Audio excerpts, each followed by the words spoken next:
Yeah. Okay, so let's start off with that one, Jesse.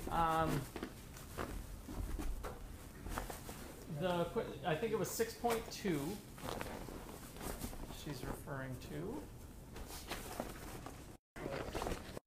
And it had kind of a weird demand function in that it wasn't the normal looking demand. So let's see.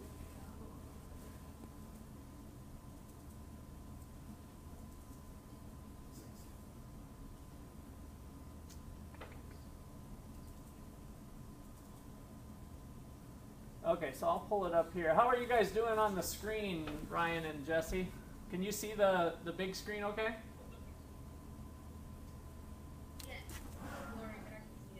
Okay. All I'm doing is... I'm going to switch to my laptop. I should be able to see it. Oh, okay. What are you on? Once I do that. I'm on my iPhone. Oh. Yeah, probably a good idea. Okay, so...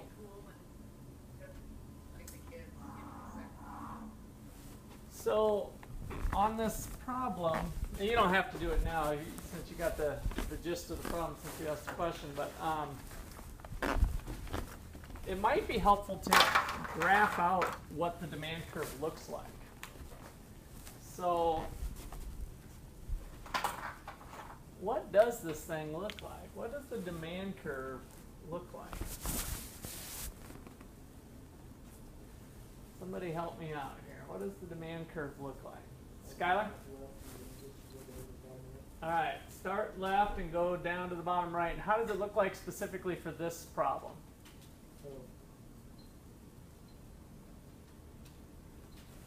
And I've got, this is the answer portion of it, but maybe we can drop down, which is fine. I don't mind having that up there either. But this is the way the original question was worded.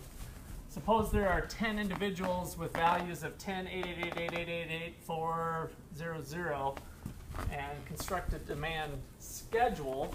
So we got 3 sets of goggles we can use: schedule goggles, equation goggles, or graphing goggles. So it didn't ask for it, but I'd like to graph that out. So what does that look like if we were to draw a demand curve? It's not so much of a curve. So tell me exactly. So yes, it sounds like you're on the right track. So at a 10, then go down to, I guess we go by twos all over. down by 2. Okay, so what do you mean? 8, Yeah. 6. Okay. Then you take the 10 and then go, or well, for the bottom, the horizontal would be 1, 2, 3. 1, 2, 3, 4, 5, 6, 7. Okay. So for the first one, it would go down from 10 to 8. Okay. And so, and that was with 10 individuals, $10, $8, and then we're starting to sell units. So what happens here at 8? Okay, so we drop down and we sell 2 units. Okay. And then it's flat. So 3, 4, 5, 6, the 7th unit, the 8th unit, the 9th unit, right? So as we start to construct this demand curve, it really looks like this, which is kind of weird. But sometimes society is weird. So let's see, how many 8s did we have there? 1, 2, 3, 4, 6. Is it 6? I think the 8th one has to be 1, 2, 3, 4, 5, 6, right? So the 8th one is what? 4. And then it goes 4 and then 0, 0. So 4, and then it drops down to 9 and 10, 0, 0. So that's what this funky looking demand schedule looks like. We're going to sell a whole bunch. That's kind of our sweet spot. If we were to connect all the dots, there's your demand curve. Kind of weird, right? But sometimes it's helpful to think about that on what's going on with this problem compared to what we a good old downward sloping demand curve looks like that. It's possible for demand to be elastic. It kind of hits some sort of sweet spot, so to speak, where we sell a whole bunch and then the market falls off. All right, so the question is, though, construct a demand schedule, calculate the marginal revenue of the second unit sold. So marginal revenue is formula. I encouraged y'all last time to start a formula sheet. I hope you did so. So one sheet of paper that you can start to gather all the formulas for the class on. So write small. I'm not sure how many there's going to be, but on the final exam, I would let you use just a formula sheet only. So if you've got those formulas with acronyms on there, that's so I should just see acronyms and equations. So marginal revenue equals? Change in total revenue over change in quantity. Good. Okay, so it's the change in revenue from an additional unit. So the revenue generated by the first unit is how much?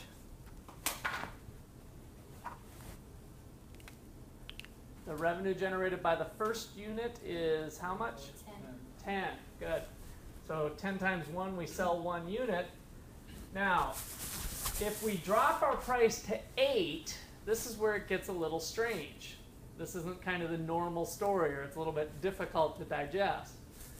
So what's the marginal revenue of the second unit? Well, it kind of depends on how you're looking at the problem. One, if we drop our price to 8, how many are we going to sell? We're going to sell 7 units, yes.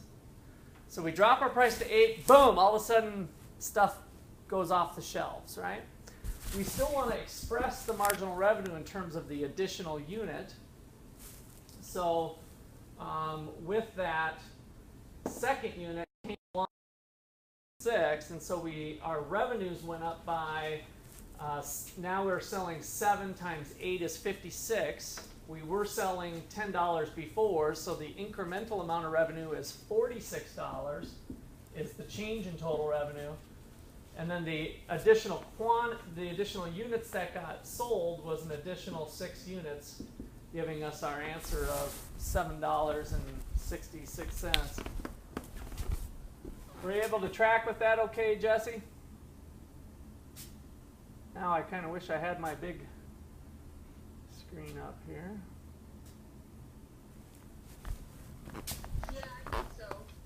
Okay. So we had this table kind of showed that price, quantity, revenue. It calculated the revenues that we did kind of briefly over there.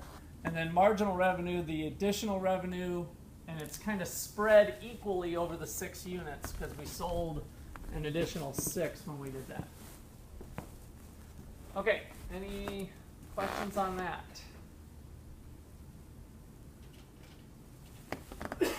All right, so Jesse had another question on, was it number 1? It was on the t-shirt. On the t-shirts, yes, on the elasticity. Yes. All right, did anybody else have questions on that one? So George was selling 5,000 t-shirts per month for $8.50. When he increased the price to $9.50, he sold only 4,000. What is the elasticity? If his marginal cost were $4, what is his desired markup, and what is his initial actual markup? Was raising the price profitable?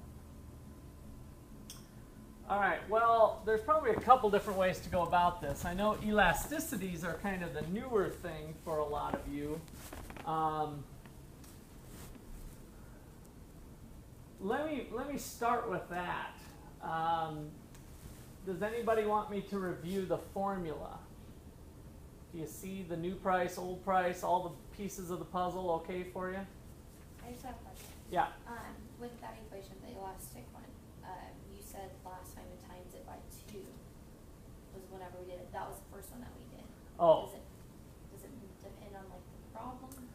That was in regard to the percentage change of the quantity or the price. Okay. And so you do not need to do, that 2 cancels out. Okay. So if you go from start to finish, you're okay. Okay. But if you start to pick out the pieces of the percentage change in one or the other, then you need that 2 factored in. Okay. That's all I was pointing out there. So this is all okay, going to 2. Now, the elasticity, the powerfulness of the elasticity is that it captures both the price effect and quantity effect at one time. That's kind of the key. So in this particular case, they're raising the price and losing $1,000 worth of, or 1,000 units being sold because it went from 5,000 to 4,000. So remember, you got that quantity effect and a price effect, and they move in opposite directions. So what the elasticity captures for us is which one's bigger. Is the quantity effect bigger than the price effect, or vice versa? And so that's why this is a powerful tool to think about the markup. Okay, so with this problem, since his actual margin was already greater than his desired margin, raising his price and thus his margin would decrease profits. So I think you brought up revenues, right, Jesse?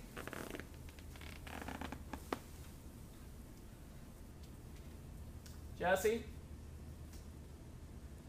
Your video is frozen. There we go. She's alive. Your question was in regard to revenues, right? Yeah. Or you saw, you picked up on revenues in your question.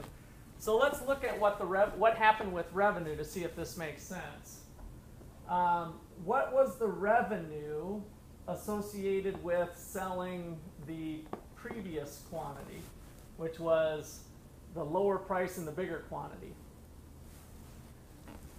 So we had 850 selling 5,000 and 950 selling 4.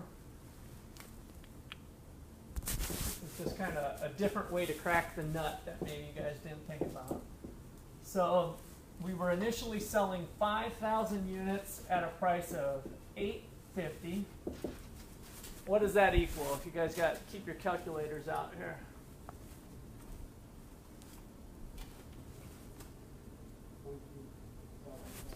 $42,500. And we raised the price to $5.50, but we lost 1,000 units, giving us only 4. And so revenues are 38,000. Okay, so from that perspective, revenues went up or down with a price increase? Down. So revenues went down, so that's not good. But of course, we're only interested in profits, not revenues. We're not revenue maximizers, we're profit maximizers, so we got to be careful with that. But in this problem, the limited amount of information they gave us, didn't they have marginal cost just being kind of constant at some amount? 4. So if cost fell, then what would have happened to profits? So we had a marginal cost of 4. Would we see the same result in regard to profit? So profit equals total revenue. What's the rest of that equation?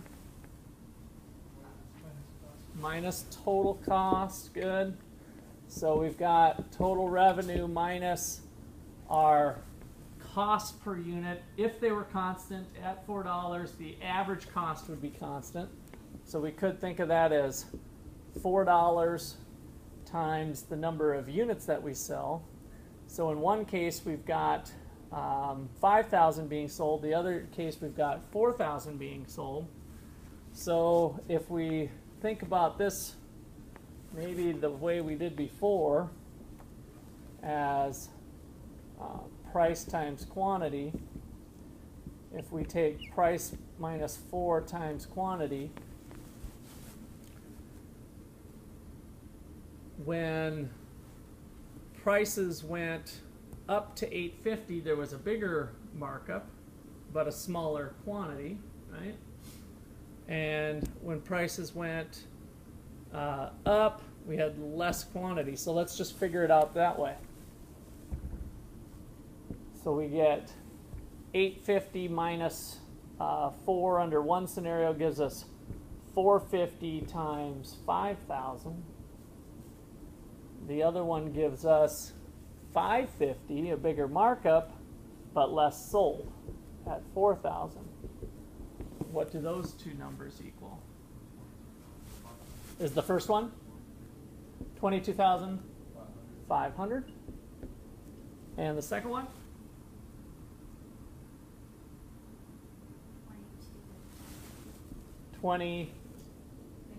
22,000 even. Okay. So, which one's preferred? Yeah. So the smaller markup's preferred.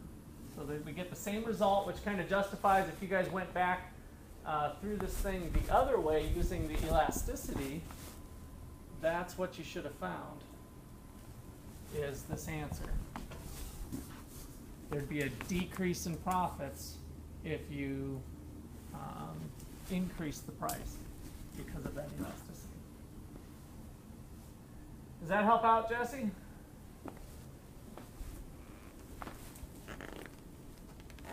Yeah. Okay. That- Okay. All right. Other problems. 6.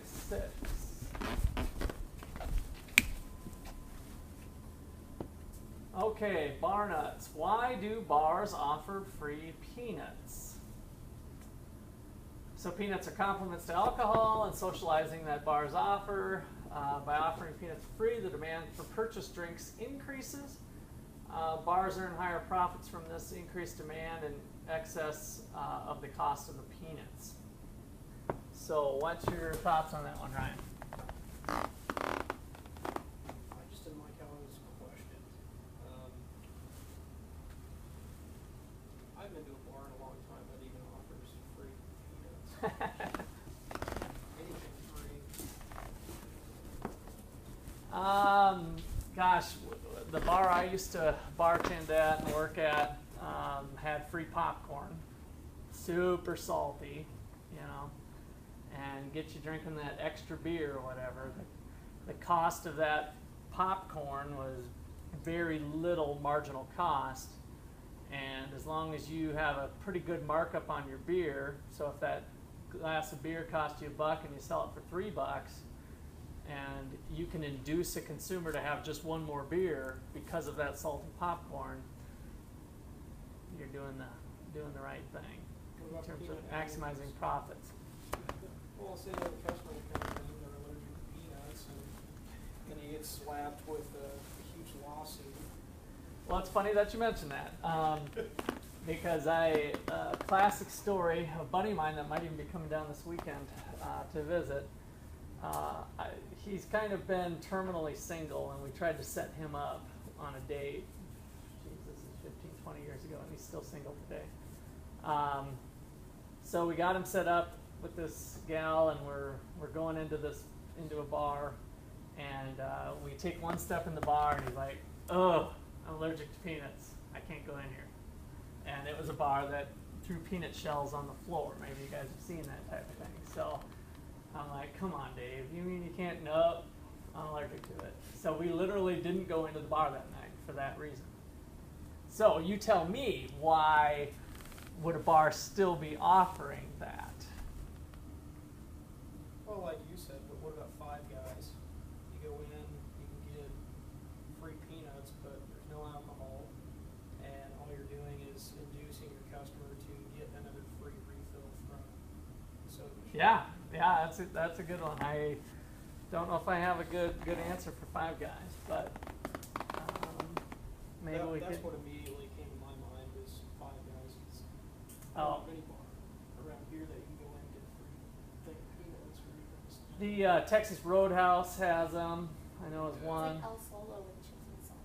Red Line Tavern more and stuff. Yeah, so there's quite a few places that have them. So anyway, so you were thinking immediately Five Guys. Yeah. Yeah. Yeah, presumably those guys know what they're doing. They seem to be doing a good business, but could they do could they increase profit by getting rid of the peanuts? Maybe in that case, because I don't see the complementarity quite as well. And also I agree with you that it might induce you to drink more of their product that they give for free once you buy it anyway. So, yeah, good point. I wonder if there has some history of when the restaurant brewers were founded. Wasn't it like out in New York where it was founded? Yeah. There may be some reason they did there. Well, whatever reason was it was historically, though, I'd agree with Ryan that maybe it's not the thing to do now. I mean, they could possibly increase profits. Off the top of my head, I think you bring up a good point. I can't think of, unless there's studies that say you'll order more. I know as a peanut eater myself, I go there because of that.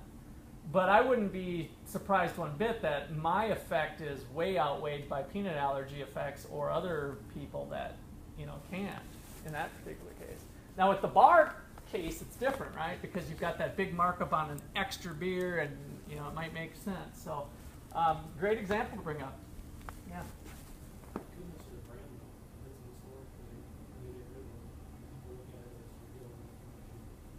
Yeah, no, there's lots of effects that would need to be taken into account. Yeah, that would be one side effect.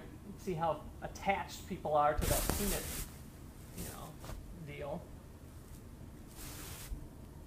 Easy question, but I just made it complicated. I mean, I understood the answer. Makes sense. No, I think you actually brought up a really good example of where it might not be, because I guess they didn't specifically say a bar, did they, or did they? Well, it says bar nuts. It is called bar nuts, so I guess we'll have to give the author an out there that it does say bar nuts. All right, other questions? Skylar? Yeah, 6.5. I figured it out. Wasn't the answer I worked it backwards, but don't. All right, so an end of the aisle promotion changes the price elasticity of a good from a 2 to a 3. If the normal price is 10, what should the promotional price be? Okay, so from a 2 to a 3, is it getting more elastic or less elastic? More, right? All right, so the promotion has made consumers more price sensitive and has made demand more elastic. As demand becomes more elastic, the firm should decrease the price. The exact price level will depend on the cost of the desired markup, and then it gets into the equation. So,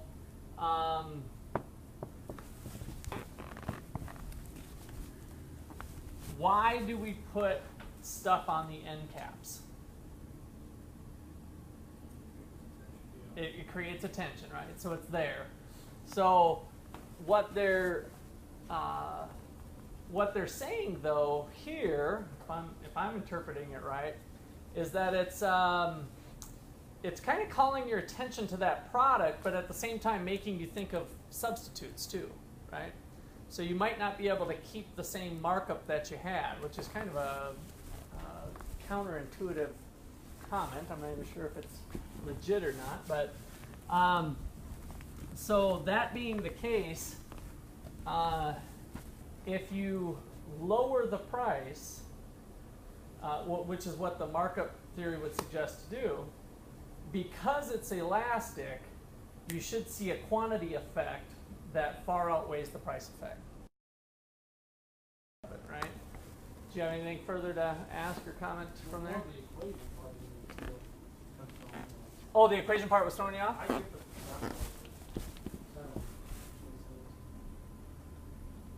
Okay, so what part here? Huh?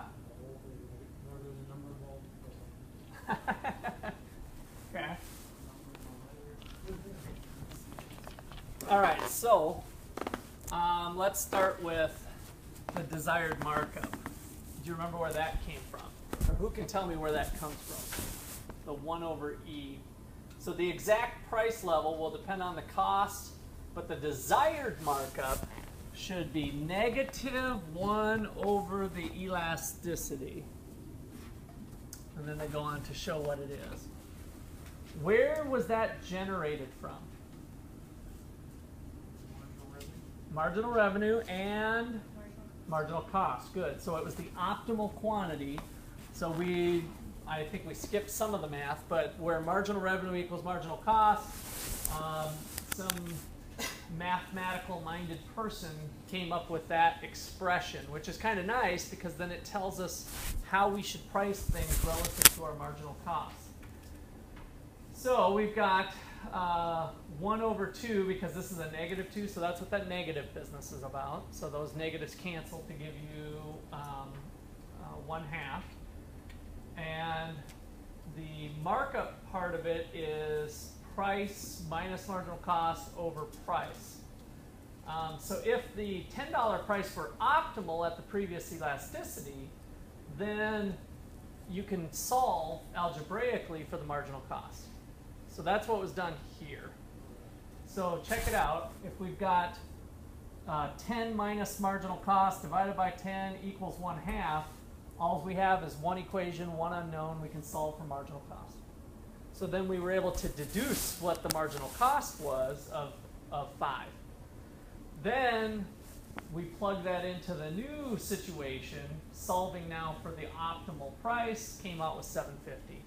So the new price on the end cap should be new price 750 was $10. Now only special blinking lights, blue light zinging around, you know, whatever it takes, would be the 750 would be the optimal markup. Okay?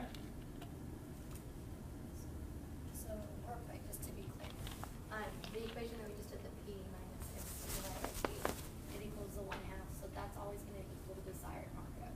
Yes. Okay. Yep.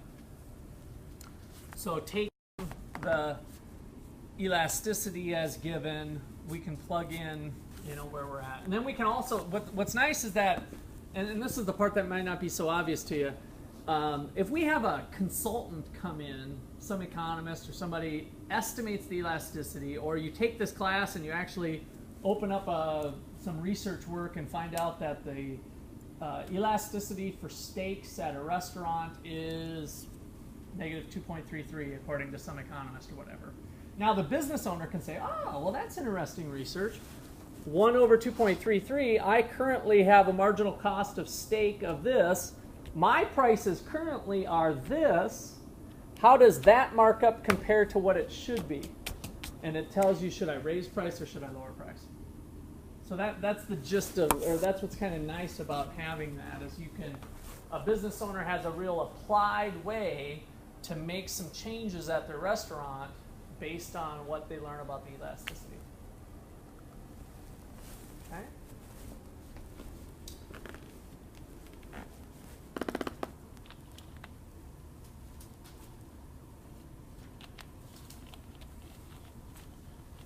All right. Jesse, are you still on?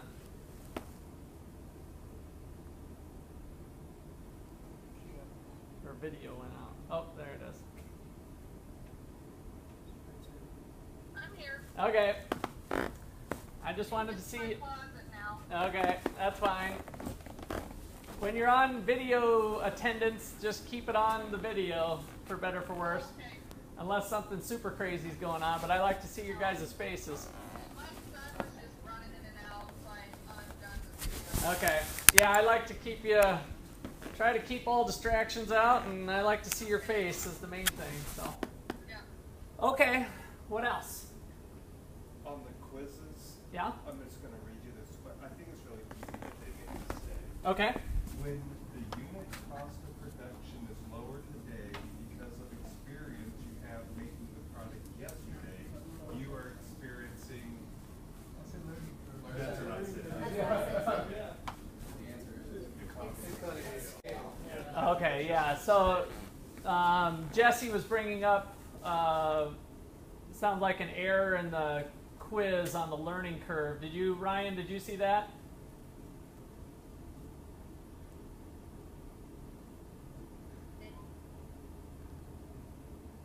What's that? No, I didn't. Okay.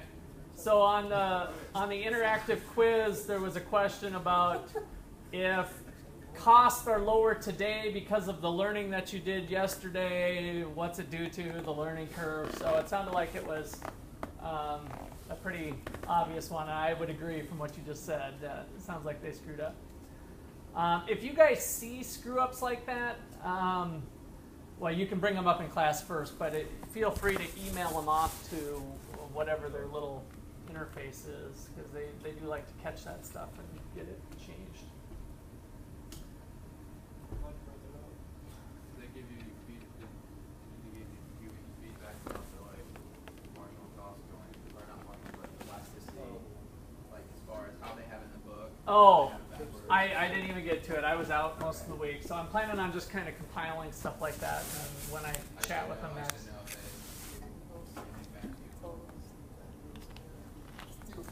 Okay, any other ones on this chapter or the next one, I guess, whatever? 7-5.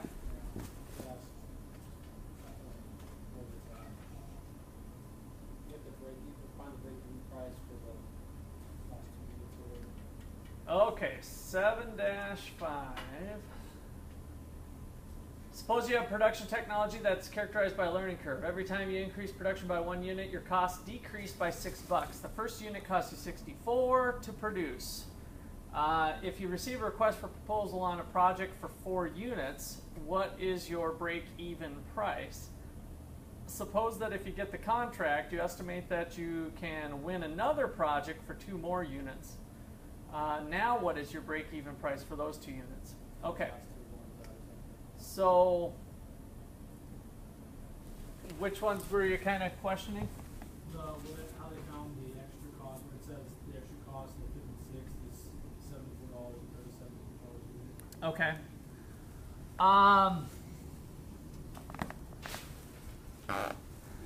So, let me put this into context a little bit for you guys. There was a number of different situations that I'm not even sure I could pinpoint exactly. When I was developing apartment buildings, sometimes we'd run into a new technique or a new way of doing something or other. There might have been some new innovation in hanging drywall, or we used these weird panels that were called cow wall, and they were kind of translucent panels that had 3 times the insulating value of glass. And so in a place where you might put glass, you could put these panels and you'll get the insulating, you'll kind of get a little bit of natural light coming through, but it would be more opaque. So that's just one $20 million building of one product that you kind of have to research and learn about. And so it's kind of similar to this learning curve business. Like, once you've learned about the product and you learn how to assemble it into the building, so there might be some specifics on how it goes into the building and how you incorporate it into the project. Once you've learned that, then you might be able to easily quote it for another apartment building later, right? So that's what this kind of 2-step process is. In order to learn about the product, I might have to put one of my guys on it for 10 hours, and they might have to look through books and code books and check with the city to make sure it's meeting building codes, and check with the engineer to see how that works with the plumbing, and if there's a sprinkler system coming through, how does that work with it? Just a multitude of things that there's a learning curve on. But once you've done that, then the marginal cost of using it at the next project would be a lot less. And so these extra 2 units are dropping because we've already spent all the learning curve money up front. And so we're getting to take advantage of that cost savings that we've already done. It's kind of a sunk cost at that point. So it does not belong in evaluating the marginal cost of the 56. But they got the 74 adding up to 40 plus 34. Yes. So the marginal cost of the 5th unit was 40. The marginal cost of the 6th unit was 34. So the next project had 2 units on order, right? So the total marginal cost for that project was 2 more units, which means my cost goes up by 74. And then 74 divided by that gives me my average of those 2 units of 37. Does that help? Yeah.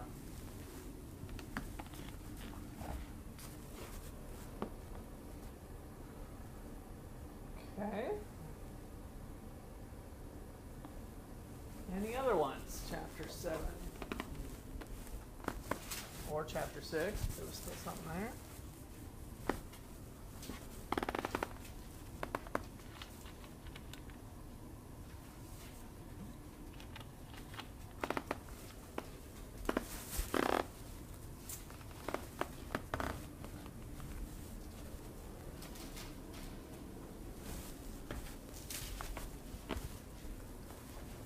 Good?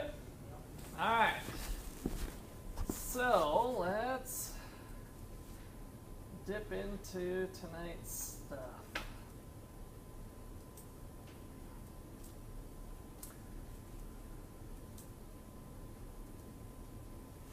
So I think we'll do a little PowerPoint action tonight.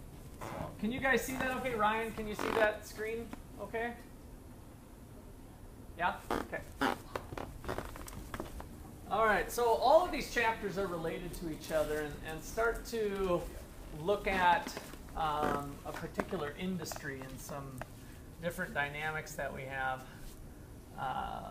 at an industry level and how the participants in each industry interact with each other. All right, so give this a read.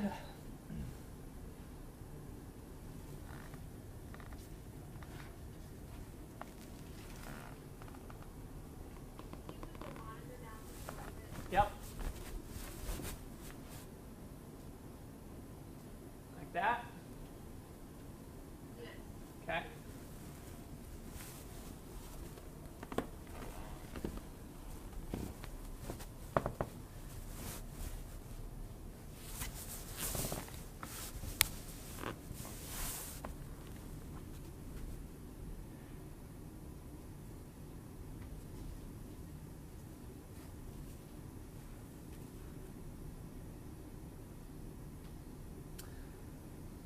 Do you guys remember Y2K? Yeah.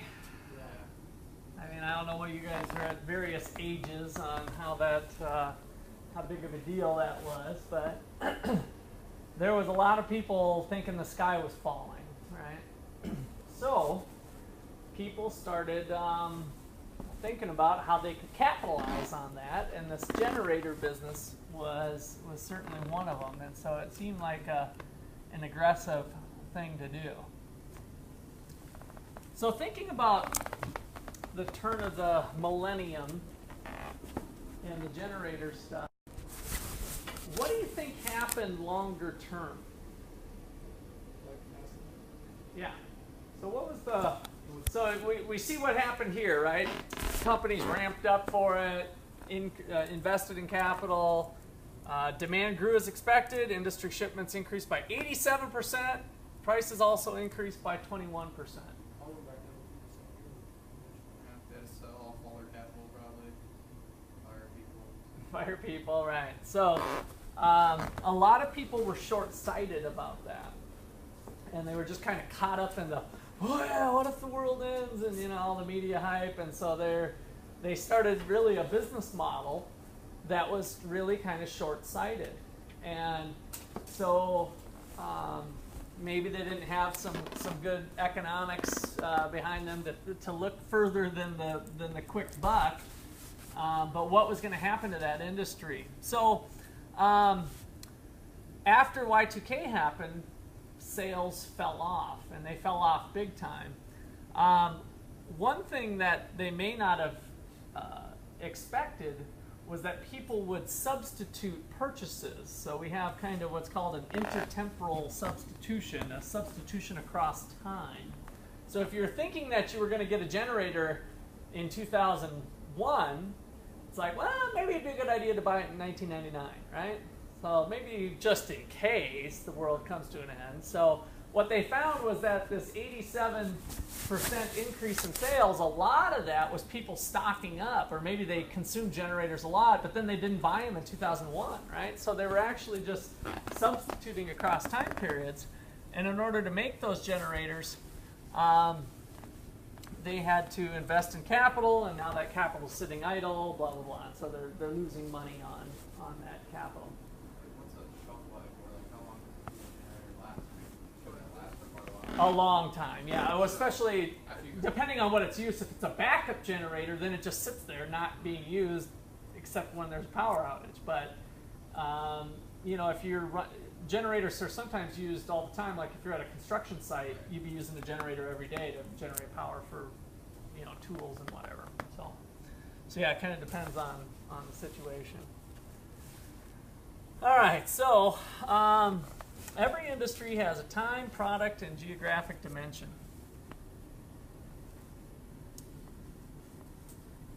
So what they missed out on was thinking about the difference between demand and quantity demand, temporary, transient changes in demand versus permanent changes in demand. So if we were to graph out that generator market, we looked at some shifters last time. If we were to think about the generators, and we're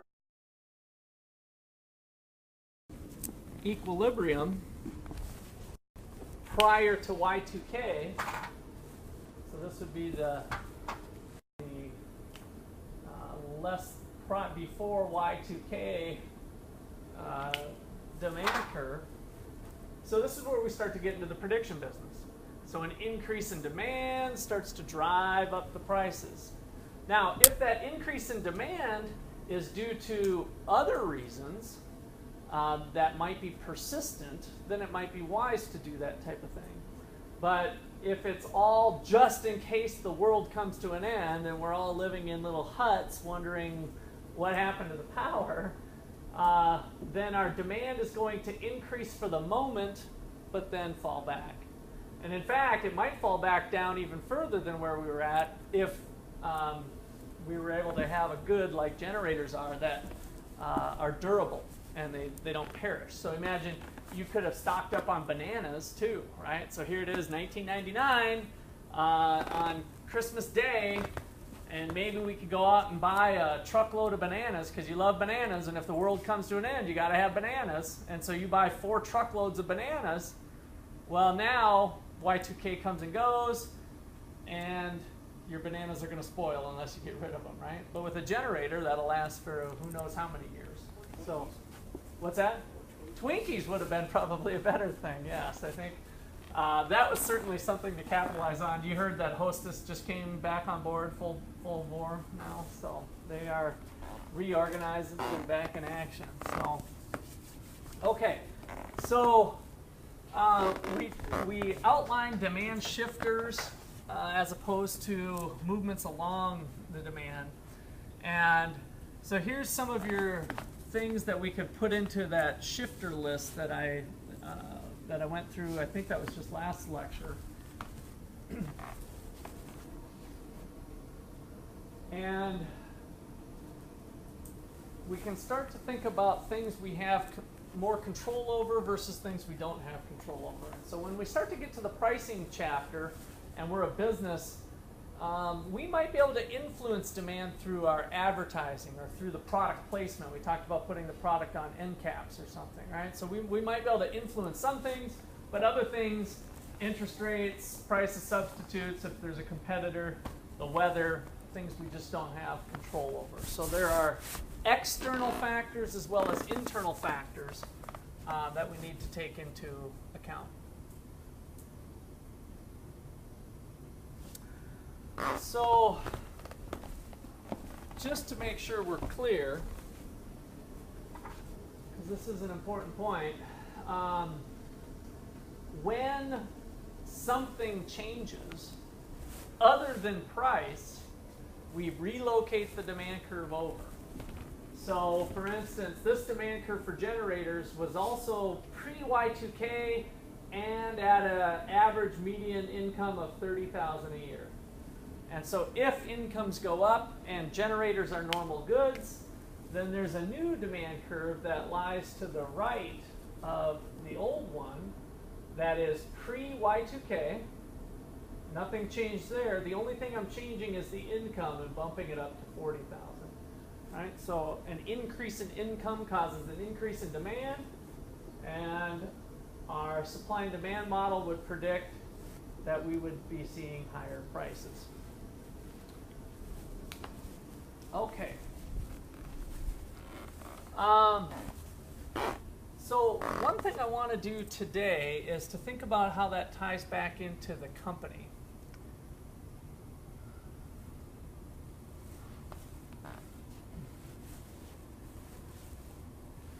Dr. McCullough, Yes? why does an increase in income have an increase in demand? So it doesn't necessarily have to. So if we look at ramen noodles for college students, I think this is when you were gone, Jesse, actually. Was this last week that we did this? Yeah, I did the ramen noodle example. But possibly when your income goes up, you buy less ramen noodles, right? But you buy more T-bone steaks. So goods can be classified as inferior goods. So in this particular case, I was assuming that generators were a normal good. An increase in income leads to more quantity being purchased at every price. And it is good maybe to just do this a little bit more detailed.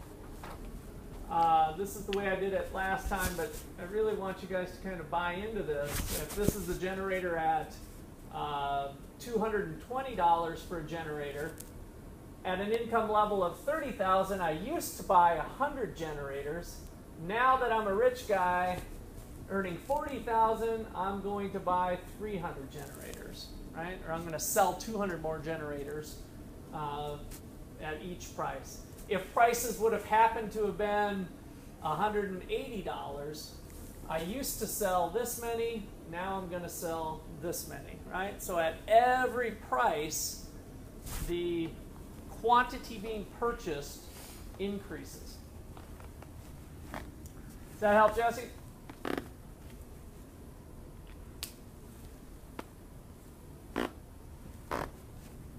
Okay, I got a nod, I think.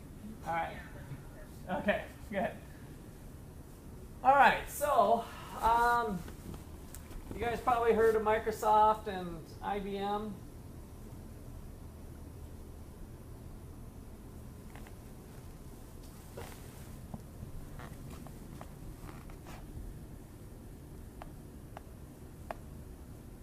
What did Apple do? Made its own.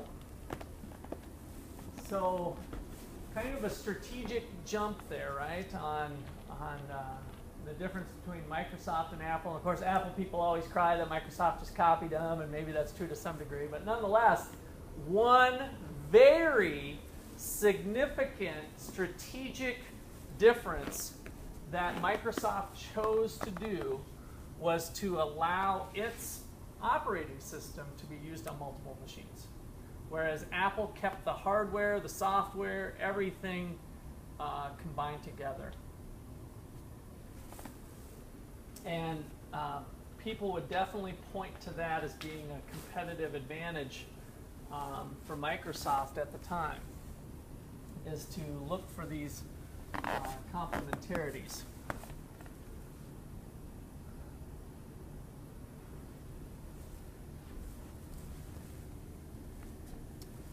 So, how did Microsoft control demand? What did that do for Microsoft? What do you think?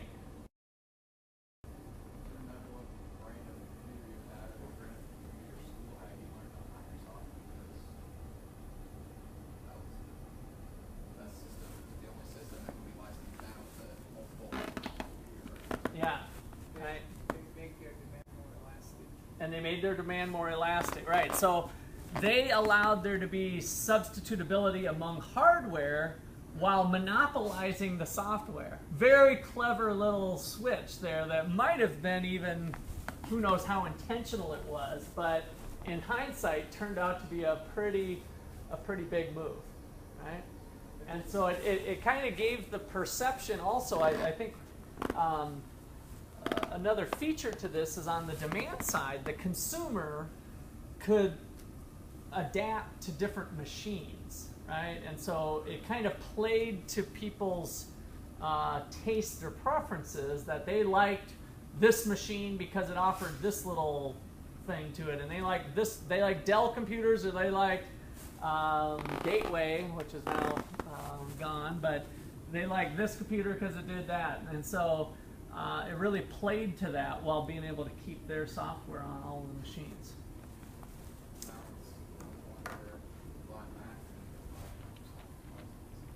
Yeah. Yeah, so it got to the point where Microsoft even allowed its probably greatest competitor to license it, and Apple felt like it needed to. That wasn't even too long ago, right? That was 4 years ago or more? I guess it's probably more now. Yeah. But that was a big deal when, and it was very purposeful by Jobs to allow Microsoft in and to kind of cooperate. Well, that was this kind of competitive versus cooperative thing of, if we can figure out how to make the pie bigger, then we can all have more pie type of thing, which we'll get into a little bit later. Okay, so here's a shifted demand. We did that. Law of supply. So with the supply curve,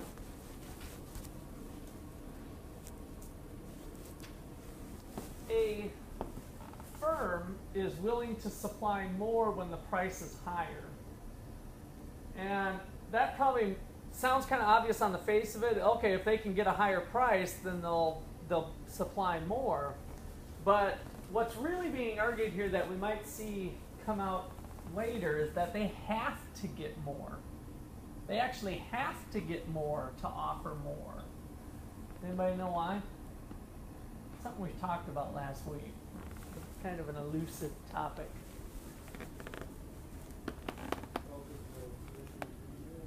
Because why? Yes. So each additional unit is subject to the law of diminishing marginal product, which leads to the law of increasing cost. Right? So those two things were related to each other. So the marginal cost curve is upward sloping. And in fact, what we find, or what you'll see, is that the marginal cost curve is the supply curve. In a competitive environment, firms are going to be pricing at their marginal cost eventually. And so the supply of the good is equal to the cost that they can offer at the margin. So this is the marginal cost curve. And so since costs are going up, then they need a higher price to break even. So the supply curve is the marginal cost curve in a competitive environment. In fact, under perfect competition, which we maybe don't always observe. Okay.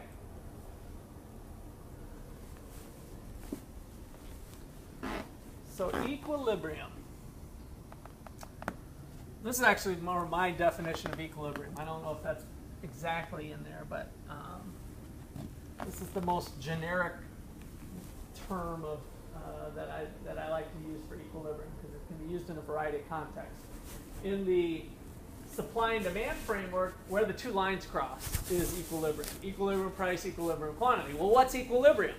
Equilibrium is a situation in which there's no tendency for change. We're kind of at rest. So, on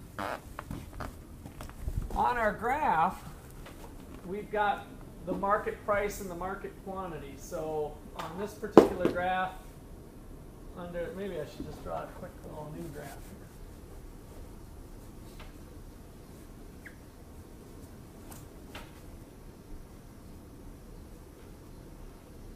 So I guess we'll stick with generators here. At $200, the market clears at 250 generators. So we say that this is the equilibrium price and the equilibrium quantity. So we'll denote that with a little Q star and a P star. So why is it stable? Well, one way to think about it is, what if it wasn't that? Suppose prices are out of whack and they're higher than this. What's true at a price of 300? Why is that not stable? Why is that a situation in which we'd expect there to be change? What's happening at a price of $300? Okay, you're selling less. How do you know that? Okay, so we want to be kind of careful with our language here. So at $300, the quantity demanded, the quantity that we're going to sell, is this many. Let's call it 100 units, since my numbers happen to line up here pretty good. But what else is going on in terms of the supply?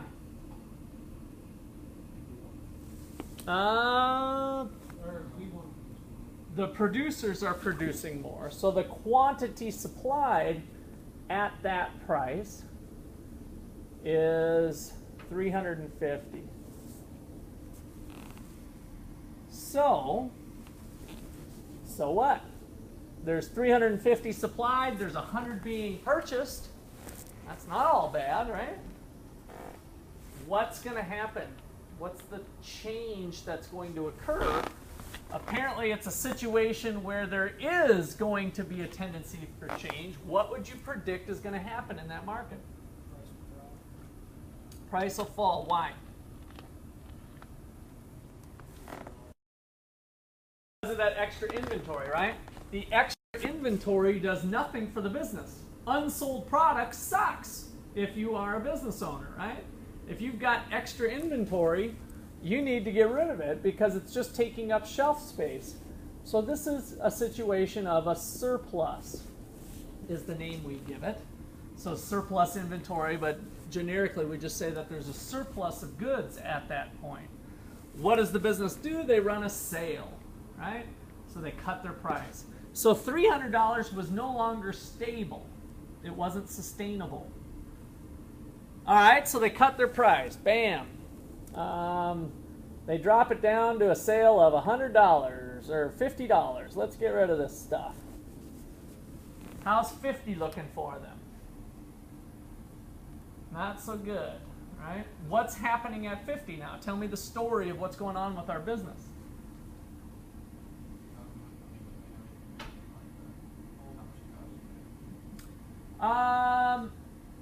Tell me a little bit more specifically of what's going on. Imagine I'm a business, a retail business that opens up at 8 a.m. in the morning and closes at 8 p.m. I have a 12-hour shift. Tell me what's happening with my product when I price it at 50, when I run that ad in the paper at 50.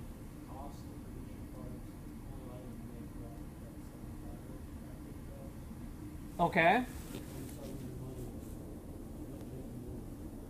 All right, so the quantity supplied, the quantity that's profitable to supply at that price is right here. Let's call it 50.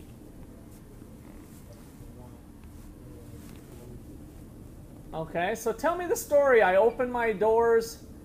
This is over here at 4:50. I open my doors at 8 a.m. I've got 50 units on the shelf. I close at 8 p.m. They're going to be gone, right? I open my doors, and by 10:30, I'm out of product, right? That's what's really going on at my business. Now, that is a signal to you that you screwed up, right? Is your price too low or is it too high? It's too low, right? So you had now a shortage. You had a shortage of 400 units. Now, do business owners do this? Yes. Do business owners know exactly what this demand curve looks like and what this supply curve looks like? Heck no. Most of them don't. Right? Unless you had some sophisticated analysis of an economist who might be somewhat throwing a dart at a board depending on the circumstances. You don't really know. But you know how to play the game. You know how to react. You know when you run a sale and you kind of made the price too low, you're kind of like, oh, you know, did I leave something on the table there? Man, we sold out of those quick. I could have made a lot of money.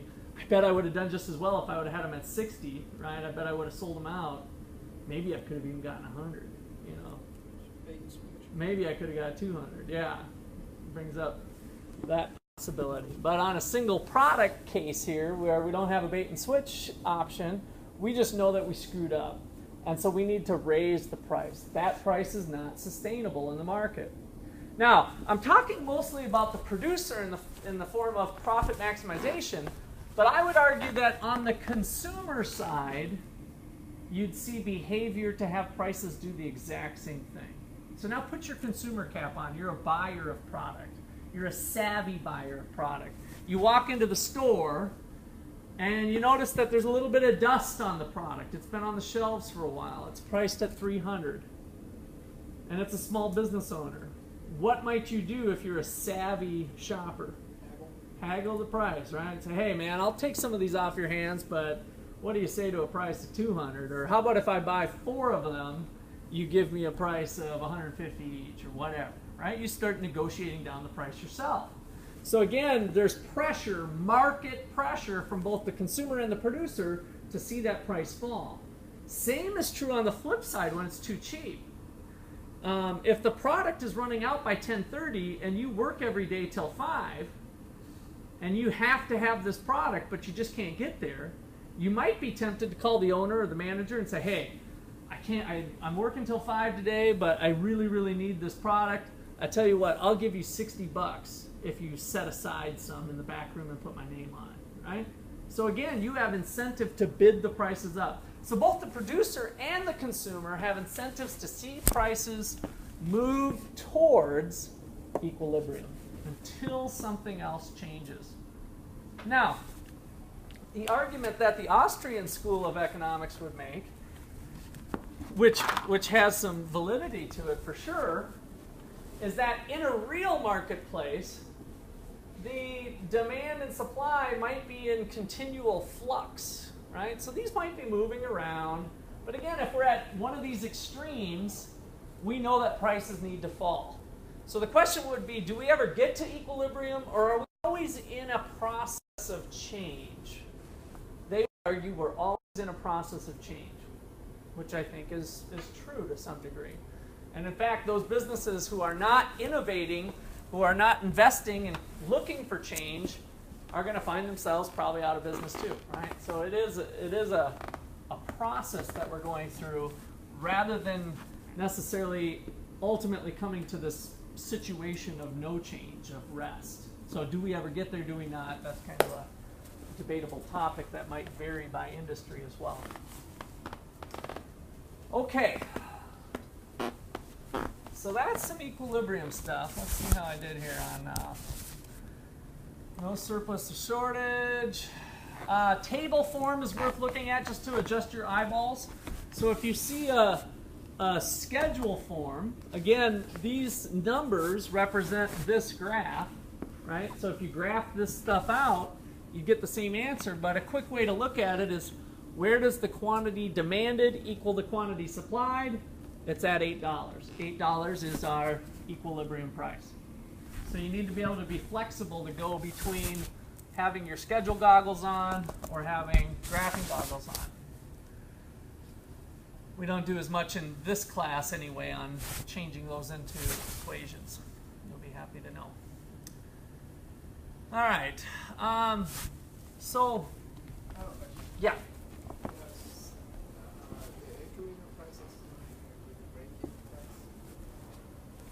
Good question. No. the reason I hesitated a little bit is that one of the results we'll see later is that at the equilibrium price in a competitive market, there won't be any economic profits. So they will be breaking even in the long run. But that's more of a result of competitive forces rather than the way we think of break even and this particular situation. Okay, proposition. In a competitive equilibrium, there are no unconsummated wealth-creating transactions. Why? Chapter 1 and Chapter 2, that's how we kind of started this course off, thinking about win-win situations. That's what wealth building is, right? Looking for angles that might be profitable. Why does that occur here? Both parties are happy. Good. That's right. So we have both parties happy. We could go back and think about what I just went through with both the consumer and the producer. So at the equilibrium price, both the consumer and the producer are happy. In terms of wealth building, if I was to create an additional unit, the cost of that unit would be greater than the benefit of it, right? So there would be no wealth created. In fact, it would be destroyed. It would be unprofitable to make an additional unit because the cost of that unit would be greater than what I could sell it for. So don't do it. Come back to here. If on the flip side I'm over here, then the benefit of another unit is greater than the cost of another unit, then you should do it. There's wealth created. So where we get to the situation of where there's no more, all the benefit and wealth has been extracted out is in equilibrium. Which kind of brings me back to the Austrian school here, is that if demand is always changing and we're always continually alert, the entrepreneurs are always looking for those changes, as this thing moves, there's a wealth creation opportunity, right? Once something's changed, it immediately creates a wealth creating opportunity. And so entrepreneurs are great at staying alert to profit-making opportunities. And by having a whole bunch of agents, this is a little bit step back to the economy of why it's so awesome. By having a whole bunch of people alert rather than one agent, like the government, looking for something that's good to do, then we have a whole bunch of people with the most information that you could have at one time seeking these options, some of them failing, some of them succeeding, but on average, wringing out all profitable opportunities, keeping us on an efficient level of production and consumption. What's that? Housing market. Housing market. What about it? How does that kind of fit into what you just discussed? In terms of the government or in terms of? Just the bubble when it finally burst. Well, from a market perspective, the housing market is probably one of the most distorted markets that there is. And so a lot of people would point to some of the government having subsidized housing, affordable housing, keeping rates down.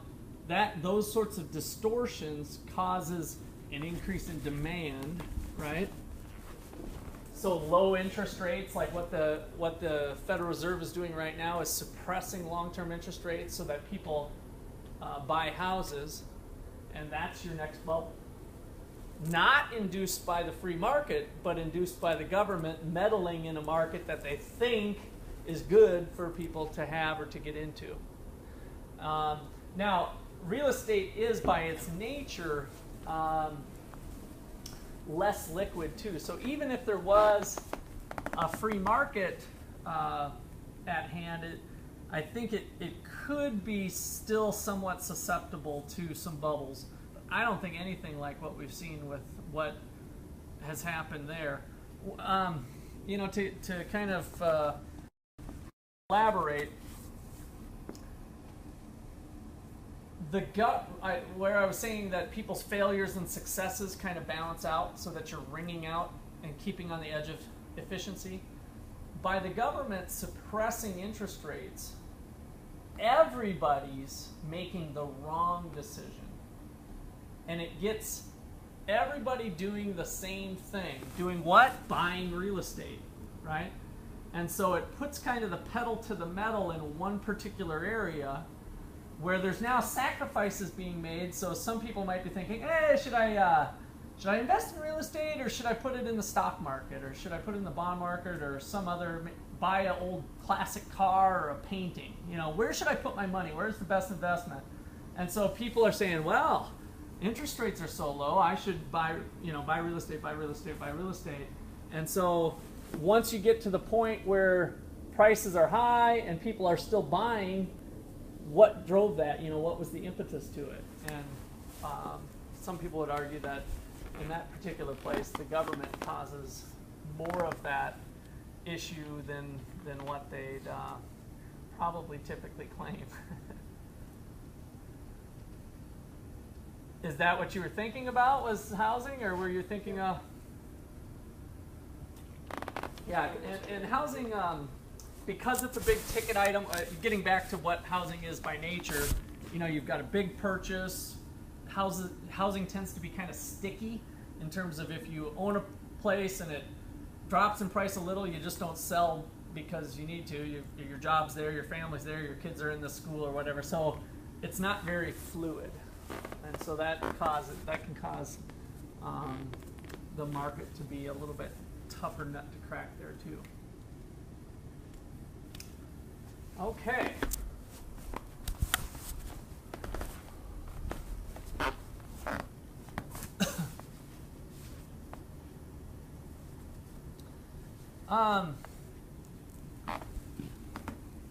Supply and demand are usually pretty good at the industry level. But I saw this come up all the time in economics, something that I struggled through being a business owner and being an economist, is that economists tend to just look at, oh, well, the market's here and it's $10 and that's it, But you're always aggregating a bunch of information, right? If you're looking at the restaurant industry in Kansas, then you're taking all restaurants in the Kansas area, or maybe it's the Kansas City metro area. But there can be very localized things going on a particular street corner, right? In a particular area, whether it's next to the stadium, or it's next to the airport, or whatever the case is. And so there's things happening at the margin that get lost when you start looking at industry level data. And so you need to be careful. It'll depend on the characteristics of the market and a number of other factors. Bottom line is, it's useful but limited. It's not gospel. It's useful, but it's limited in its application. And just don't forget what you're looking at, and don't necessarily assume that what applies to the general market applies to me. Questions or comments on that? Okay, so let's see. This is our little bit more background on this generator.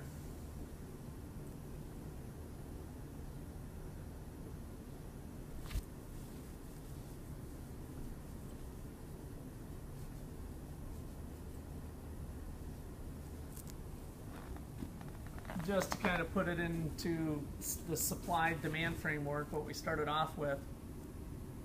So here we are in 1998, increase in demand, supply increases, we see a ramp up in prices, we see a whole bunch of sales, the world doesn't come to an end, demand shifts back down, prices fall down below their 1998 levels.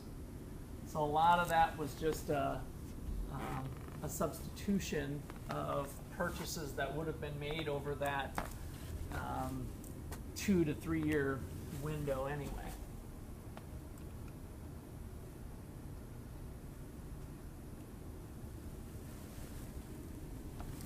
So now, when you start to read headlines, you might start to think about supply and demand.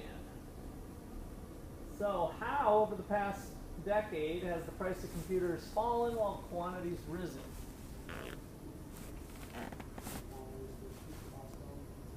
What's that? They found ways to keep costs down. Okay.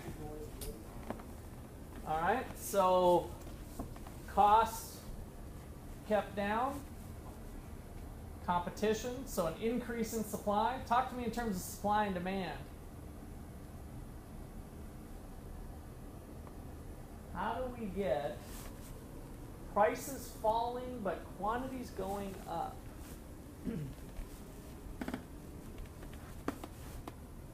Company knows they can make X number more, and so there's a demand for it, so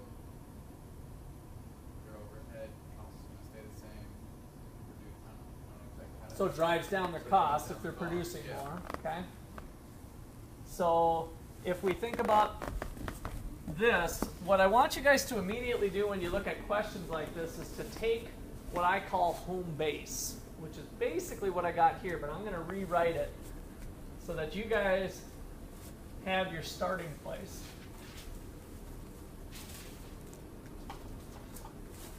So this is what I call home base. You kind of quickly scratch out a piece of paper and you go demand, supply.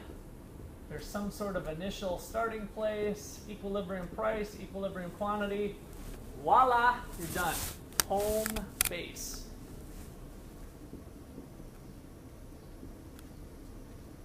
So home base represents status quo. Where did this market start? There's some price and some quantity being traded. I don't care kind of how steep or flat for home base purposes anyway, unless you know more to the problem where it says costs are constant or supply is perfectly elastic or whatever. Know home base, and then you can start to think, okay, how do I get quantities going up and prices falling? The only way is to both supply and demand increase. I don't know if that's the only way. So tell me how I can get price to go down, quantity to go up. Would the supply go down? Supply it actually goes up, but I knew what you meant. So it looks like it's going down, but I call that an increase in supply. And the reason that is that you want to think about the quantity being supplied at every price. So at this price, this quantity was being supplied, but now there is more, right? And at this price, there used to be this much, now there's this much. At this price, there used to be this much supplied, now there's this much. And so the supply is actually going up. It's increasing at every price. So good. Now, does that mean demand had to have stayed fixed? No.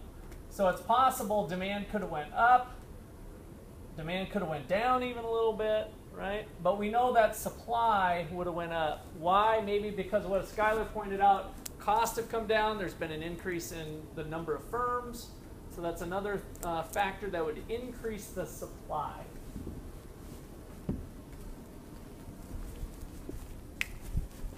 All right.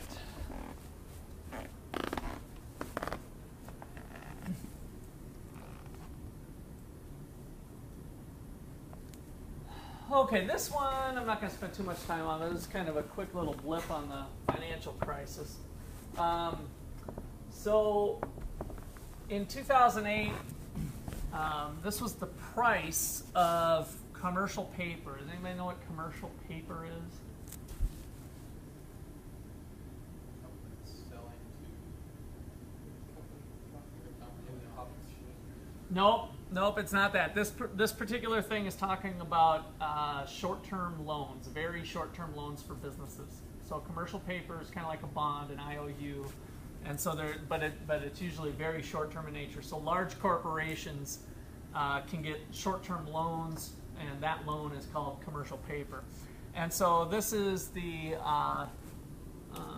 kind of the marketplace of what was happening in terms of commercial paper. So the vertical axis is quantity, which is really in volume, dollar volume of trades, and then we're over here. And so we saw dollar volume of paper falling leading up to the financial crisis because banks were starting to get a little scared as to whether people would be able to pay off their loan. So in the second week, the price of loans, the interest rate, shot up. So this is what happened in that market right at the height of the crisis, is that interest rates shot up. All the banks started retracting and saying, hey, I'm not going to supply those loans to you anymore. Go find somebody else. They'd shop around, and other people were saying the same thing. So the decrease in supply caused an increase in the interest rate. So in the financial markets, if we're looking at bonds, so if this marketplace with home base turns out to be the bonds or commercial papers, the amount of loans, and the price is now the interest rates, a decrease in supply causes volumes to fall and interest rates to rise. And so that's what we saw at the beginning of the financial crisis. All right. Oops, let's see, did I do that too fast? All right, one of the last topics we're going to look at is what's the function of a broker? So I was a real estate broker for a while. What do you do? What do real estate brokers, real estate agents, stock brokers, I mean, what do these people do? Try to make transactions. Okay, try to bring people together, right? Bring a buyer and a seller together. And of course, are they a nonprofit situation? No. So they're going to try to make a spread. No. There are laws in real estate that prohibit you from kind of fixing the price. So if a buyer, or if a seller of a house comes up and says, hey, I want to get rid of this house, all I want is $100,000.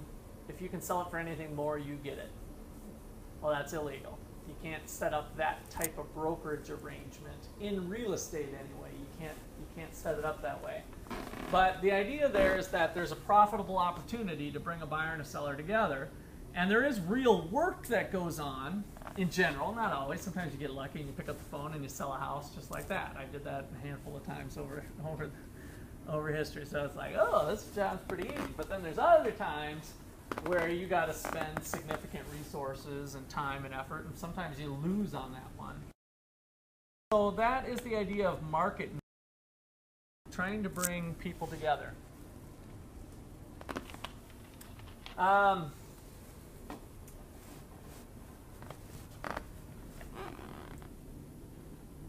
So we can think about how many transactions of brokers. Clicker going there. Clicker broke. Got it run dry.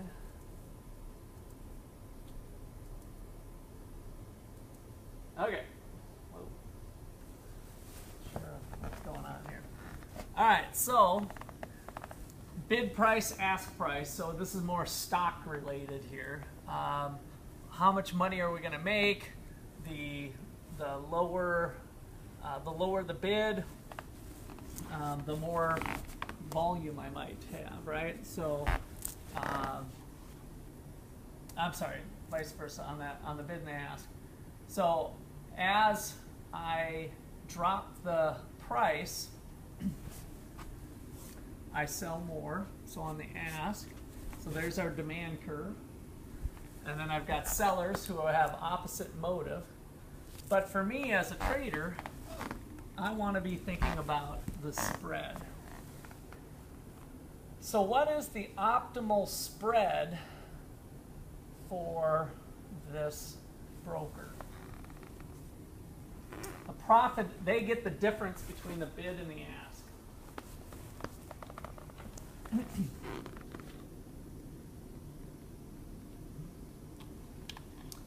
What is the optimal spread?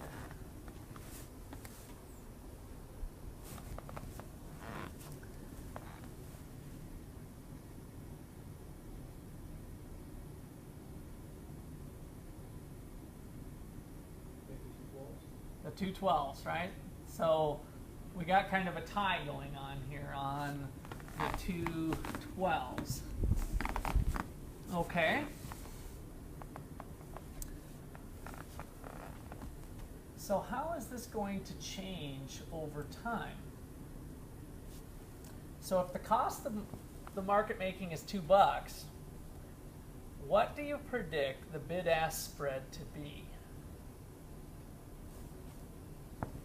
So remember I said there was actually cost associated with this. So that was on the revenue side, is the difference between the bid and the ask. So if the cost of market making was $2,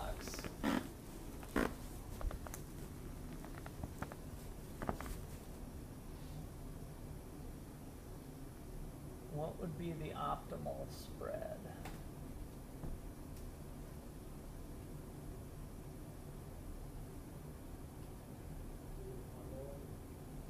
$5. And why do you say that?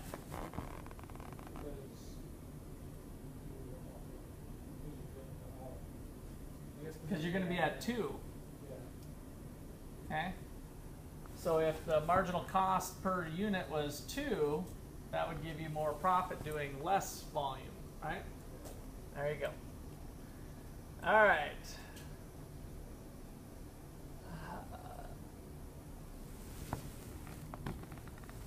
This is not usual.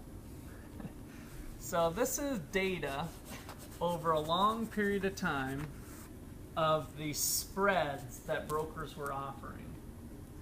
And what happened is there was some research done by the Wall Street Journal and LA Times of this Bill Christie stuff.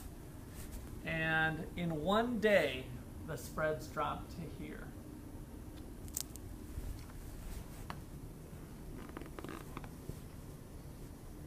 Did their costs go down all of a sudden? What might you suspect was going on between the spread, where there was multiple brokers, by the way. This was kind of the average spread going on over time.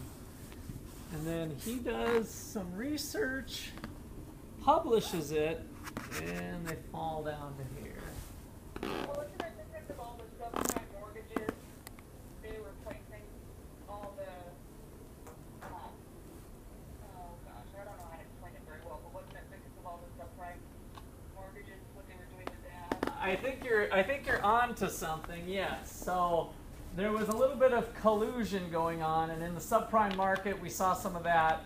The LIBOR rate, do you guys ever hear what happened over in England with the LIBOR rate? The LIBOR rate is an interest rate. It's kind of a bank-to-bank rate that other interest rates are set on. Does anybody remember what happened with that? What went on? They were setting it. They were setting it. Yeah, so there was some price fixing. The fix was in. And so that's what was going on here, is that this research that this guy did was, hey, this doesn't seem to quite make sense. And then he decided to just publish it in the Wall Street Journal, and immediately once the information came out, the spread went down. So they were kind of busted by their actions of not doing it anymore. Kind of almost proved the story. Like, you wouldn't have necessarily known it.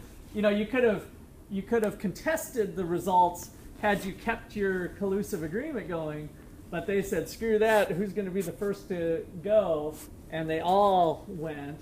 And we're going to get into some game theory later on in strategic behavior in some future chapters where we'll see that that might have been an optimal thing to do. Like, who's going to defect? Who's going to cheat on the agreement? I am, and everybody ended up dropping. Okay.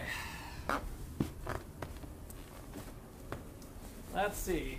We ready for a break or continue on? And take a break in about a half hour. What's the vote tonight? How many people break? Raise your hands. And I'm counting those of you on computer too. Oh, I see one. Is that a yes? Sure.